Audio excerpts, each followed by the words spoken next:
Hello student. जैसा कि हमने पार्ट 1 में देखा, हम समानता माध्य ज्ञात कर रहे थे। किसका?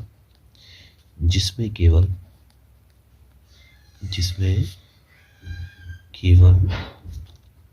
x का मान दिया हो।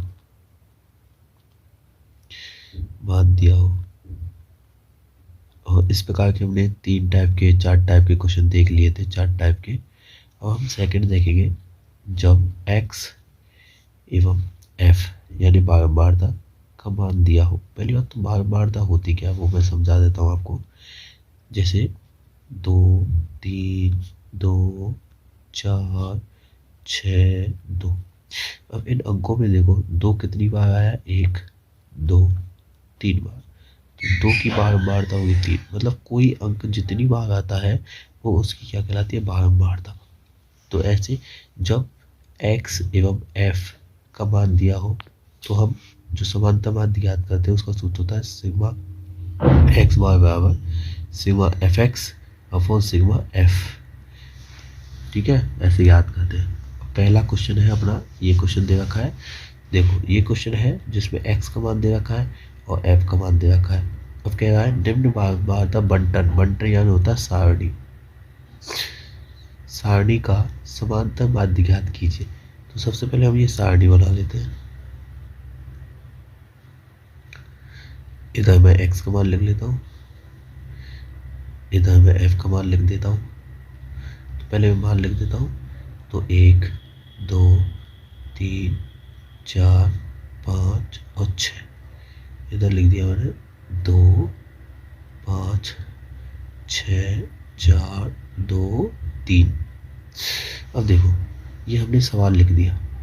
अब आप ध्यान रखो, आप केवल सूत्र के अकॉर्डिंग चलोगे। इधर मैं सूत्र लिख दिया x बार बराबर sigma F x i upon sigma f. Sigma F x, देखो यहाँ एफ एक्स को गुना किया गया है, बीच में कोई भी चिन्ह नहीं होता है तो वो हम गुना का चिन्ह मानते हैं। तो एफ एक्स को गुना किया गया तो हम भी क्या करते हैं? एफ और एक्स को गुना कर देते हैं। तो मैं एफ एक्स को गुना कर देता हूँ। गुणा करते तो 2 एकम 2, 2 पंजे 10, 3 छीक 18, 4 चक्कू 16, 5 दूनी 10, 6 थी 18। ये मैंने एफ एक्स गुना कर दिया। अब क्या कह रहा है कि एफ एक्स को गुना करने के बाद उसका सिग्मा का अर्थ होता है योग करना। सिग्मा का अर्थ क्या होता है? योग। तो योग कीजिए। तो हम सीधी सी बात है, वो सवाल जैसा कह रहा है, मतलब सूत्र जैसा कह रहा है हम वैसा ही करेंगे, उससे ज़्यादा कुछ नहीं करेंगे। तो वो कह रहा है एफ एक्स को जोड़ो, तो जोड़ दो। इसको जोड़ेंगे तो 2, 8, 10, 10 और 6 16, 16, 8, 24 की 4 को ऐसे लगी 2, 2, 3, 4, 5, 6, 7, 74। ये हमने जोड़ दिया। और फिर नीचे क्या कह रहा है? एफ यानी बारंबारता। सिग्मा का मतलब जोड़, तो बारंबारता को जोड़ो। तो जैसा वो कहता जा रहा है वैसे, जैसा सूत्र कह रहा है आप वैसा ही करें, क्योंकि सूत्र के अकॉर्डिंग चलोगे तो सवाल जल्दी हो जाएगा। 2 और 5 7, 7 और 6 13, 13 और 4 17, 17 2 17 और 2 19, 19 और 3 22। ये 22 आ गया। ठीक है, अब इसका मान सूत्र में लिख देंगे। तो सिग्मा एफ एक्स कितना हो गया? 74 हो गया। ये कितना हो गया? 22 हो गया। ठीक है, इसको अपन जब काटेंगे या फिर अपन डायरेक्ट भाग देंगे तो एक तो जाएगा 3, 66 बार, तो ये बचेगा आपका 66 बार जब भाग जाएगा। तो हमने 22 का जब 3 बार बोला तो 66 आएगा, बचेगा 74 में से जब 66 जाएंगे तो 8 बचेंगे। लगा दिया पॉइंट, तो 8 पॉइंट लगा दिया, 80 हो गया। फिर 22 का पाड़ा बोलेंगे, वही 3 बार जाएगा 66 बार। फिर बचेगा 14, फिर जीरो, तो फिर पॉइंट लगी हुआ है तो जीरो उतार लेंगे तो 140 हो जाएगा। फिर भाग देंगे अपन कितनी बार? फिर भाग जाएगा इसका 6 बार, तो 6 बार। ये आपका आंसर आ जाएगा। तो ये टाइप फर्स्ट हो गया। अब अपन को कुछ नहीं करना है, केवल सूत्र के अकॉर्डिंग चलना है। और सूत्र जैसा कहता है, सूत्र क्या कह रहा है? पहले सूत्र कह रहा है कि एफ और एक्स को गुना कीजिए, तो हमने एफ एक्स को गुना कर दिया, एफ एक्स को गुना कर दिया। फिर कह रहा है कि एफ एक्स को जोड़िए, तो हमने एफ एक्स को जोड़ दिया। फिर कह रहा है कि एफ को जोड़िए, तो हमने एफ के जितने भी मान थे उन सबको जोड़ दिया, फिर इसमें सवाल में मान रख दिया, हमारा आंसर आ गया। और हम देखते हैं टाइप 2 इसी का। पहले वो इसी का टाइप 2 हम देखेंगे, ये टाइप 2 है, ठीक है, ये टाइप 2 है, ठीक है। इसमें भी देखो ये मार्टा बंटन दे रखा है, और ये कह रहा है इसमें भी एक्स और एफ का मान दे रखा है, कह रहा है यदि निम्न बंटन का मान 7.5 है तो पी का मान ज्ञात कीजिए। अब देखो पहले वाले सवाल में तो अपन से ट्राई कर रहा था समानता मान ज्ञात कीजिए, लेकिन इस वाले सवाल में एफ का मान गायब कर दिया है और मान दे रखा है और पूछा है, तो ऐसे सवाल भी पूछे जाते हैं। तो अपन इस सवाल को करते हैं। तो सबसे पहले तो हम टेबल बनाएंगे और वही एक्स का मान लिखेंगे और वही एफ का मान लिखेंगे। मान लिखते हैं, तो ये हो गया 3, 5, 7, 9, 11 और 13।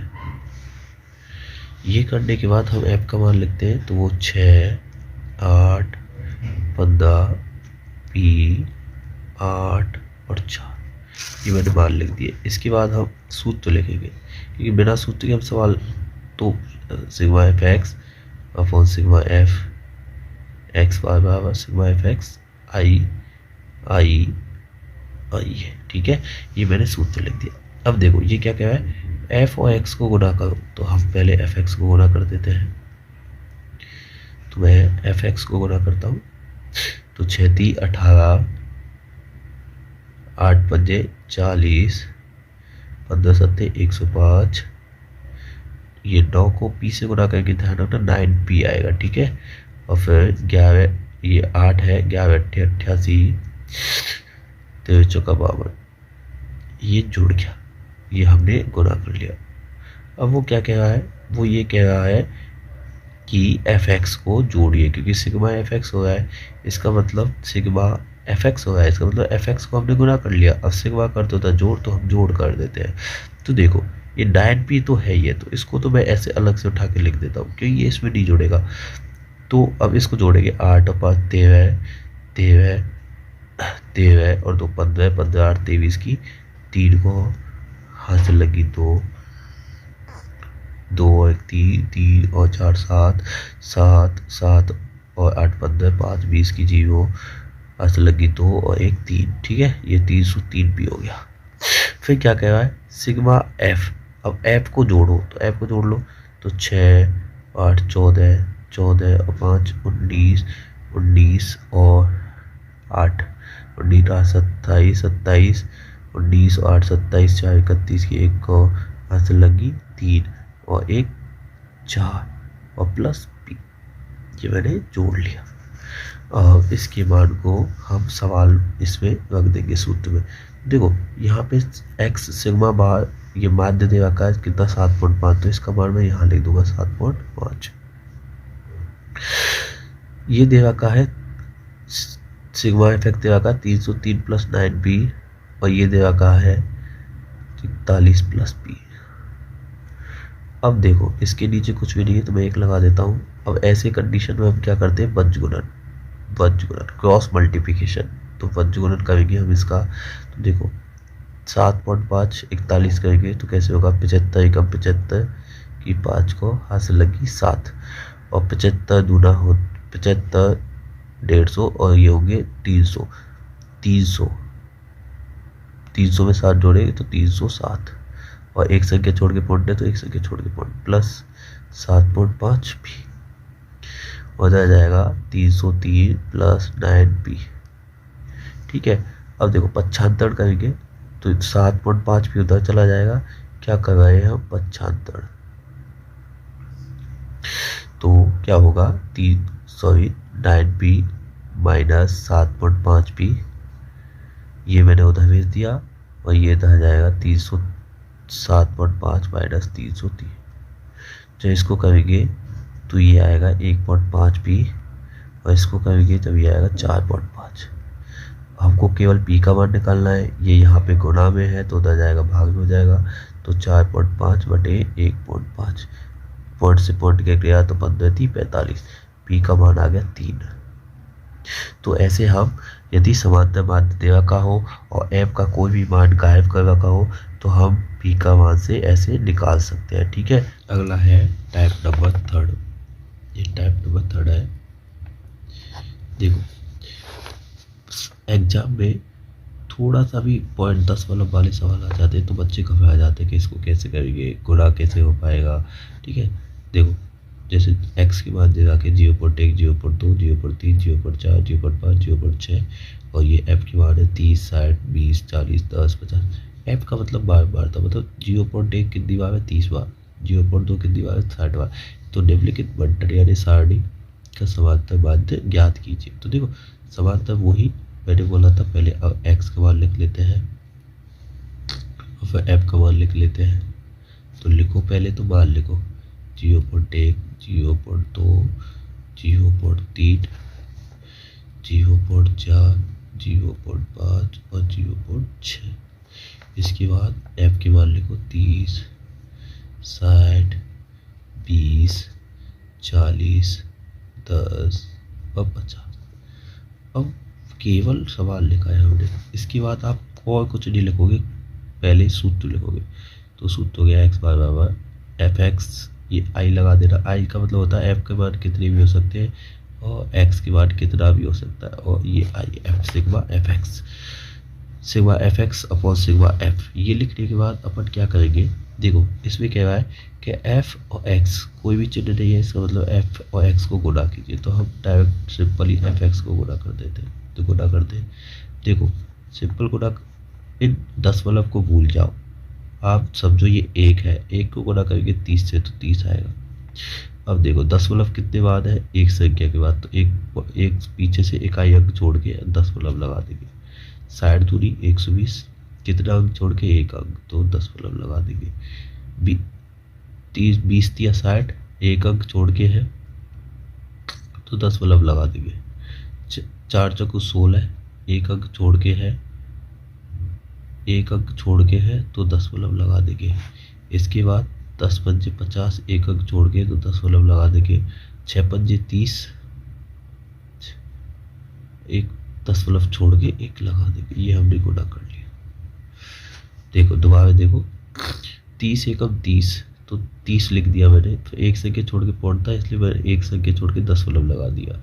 फिर देखो 60 दूना 120, तो 120 लिख दिया। फिर एक संख्या छोड़ के पॉइंट है इसलिए एक संख्या छोड़ के 10 लगा दिया। फिर 20 या 60, एक संख्या छोड़ के पॉइंट है इसलिए एक संख्या छोड़ के 40 चौका 160, फिर एक संख्या छोड़ के पॉइंट था इसलिए एक संख्या छोड़ के पॉइंट लगा दिया। 10 पंजे 50, 50 लिख दिया, लेकिन एक संख्या छोड़ के पॉइंट था एक संख्या छोड़ के, ऐसी 50 चक्की 300, ऐसी एक संख्या छोड़ पॉइंट था एक संख्या छोड़ पॉइंट लगा दिया। अब सूत्र क्या कह रहा है कि एफ एक्स को गुणा करने के बाद इसको जोड़ो, तो जोड़ो, तो हम जोड़ते हैं सिग्मा एफ एक्स। तो जोड़ते हैं 3 और 2 5, 6 11, 11 और 6 17, 17 और 5 कितने हुए, 17 और 5 22, 22 की 2 का हासिल लगी 2, 2 3 5, 2 और 3 5, 5 और 1 6, 6 और 1 7, तो आ गया 72। कितना आ गया 72। ठीक है, इसको जोड़ेंगे तो इसको जोड़ने पर सिग्मा एफ, ये हमने इसको क्यों जोड़े, एक्स क्यों नहीं जोड़ा, एक्स इसलिए नहीं जोड़ा क्योंकि हमारे सवाल में नहीं कह रहा कि एक्स का ही जोड़ना है, हमारे सवाल में क्या है एफ जोड़ना है। तो हम एफ को जोड़ रहे, तो जोड़ो 3, 0 0 0 हो गया, एक 0 तो आ गया, जोड़ो 3 6 9, 3 और 6 9, 9 और 2 11, 1 12, 12 और 4 16 और 5 21, मतलब 210। ये हो गया। अब सूत्र में इसका मान रख दो, तो सिग्मा एफ एक्स कितना है 72, सिग्मा एफ कितना है 210, बस कर दो। अब देखो इसको आप 3 से काट लो, 3 से काटोगे तो 3 से कट जाएगा, 3 दूनी 6, बचा 1, 3 चौका 12 और ये 3 से कट जाएगा, 3 7 21 और 0 70। फिर और काट लो इसको, किससे 3 से,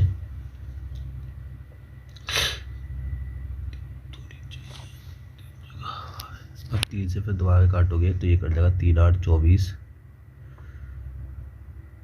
लेकिन ये 3 से नीचे वाला नहीं कटेगा। अब आपको 70 का भाग देना पड़ेगा डायरेक्ट ही, क्योंकि ये कटेगा। तो आप 2 से काटना चाहो काट सकते हो।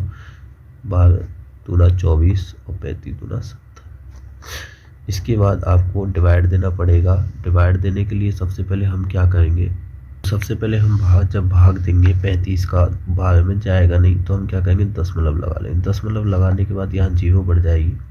0 बढ़ने के बाद हम क्या करेंगे, 35 का पाड़ा बोलेंगे 3 बार। 35 क्या होते हैं 105, तो 120 में से 105 जाएंगे तो बचेगा फिर 15।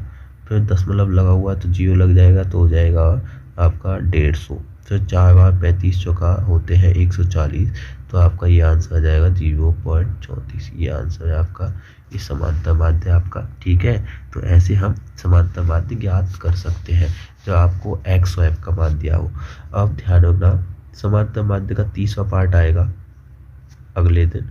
उसमें अपन क्या करेंगे, उसमें वर्गंतराल दे रखा होगा एवं एफ का मान दे रखा होगा, एफ का मान दे रखा होगा। तो वर्गंतराल क्या होता है, वर्गंतराल होता है दो वर्गों का अंतर। जैसे 20 से 30, 30 से 40, 30 से 40, ये अंतर है वर्गों का। तो ऐसे आपको दे रखा होगा और एफ का मान दे रखा होगा। तो ऐसे याद करने के लिए हम 3 विधि यूज करते हैं। कितनी विधि, 3 विधि। पहली है प्रत्यक्ष विधि,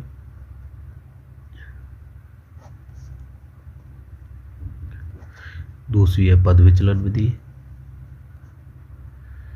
और तीसरी है विचलन विधि।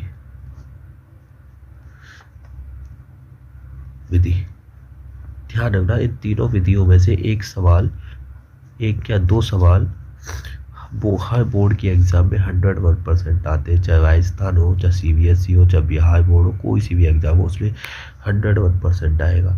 ठीक है, अब नेक्स्ट वीडियो हम अगले बार देखेंगे, अगले पार्ट में। यदि आपको अच्छा लगा हो तो प्लीज़ सब्सक्राइब कर दीजिएगा and like and share. Okay, bye.